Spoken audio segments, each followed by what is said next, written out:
சுதந்திர கொண்டாடுற வேளையில ஆகஸ்ட் 15 அதிகாலையில் கர்நாடக வனப்பகுதியில் 3 தமிழர்கள் சுட்டு கொலை செய்யப்பட்டிருக்காங்க.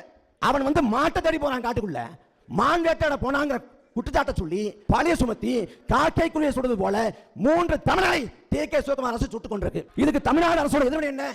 தமிழ்நாட்டின் முதலமைச்சர் கொடுத்த அறிக்கை தெரியுமா? விசாரணை குழு அமைக்கணும். கொலை நடக்குதுன்னா கொலை வழக்கு போட்டு கைது பண்ணி சிறைப்படுத்து. அதான் சொல்லணும். எதுக்கு விசாரணை குழு அமைச்சா அந்த விசாரணை குழு அறிக்கையை சமர்ப்பிக்க 6 மாத காலம் 1 வருஷம் ஆகும். அதுக்குள்ள மொத்தமா முடிஞ்சிடும், எல்லாம் மறந்து கடந்து போயிடுவோம். அப்புறம் சொல்றாரு இது போன்று இனிமே இந்த சம்பவம் நடக்காம பாத்துக்கணும். எப்படி மயிலிற கால டி.கே. சிவகுமாருக்கு வருடி வருகிறார். டி.கே. சிவகுமார் சொல்றாரு, என்ன சொல்றாரு? எங்க மாநில நிர்வாகத்தின் தலையிடாத, உன் வேலையை பார்த்துட்டு போன்னு. ஏன் யாருக்கும் கோபம் வரல? ஏன் யாருக்கும் ரோசம் வரல? சொன்னது முதலமைச்சர் விஜய் நோக்கி.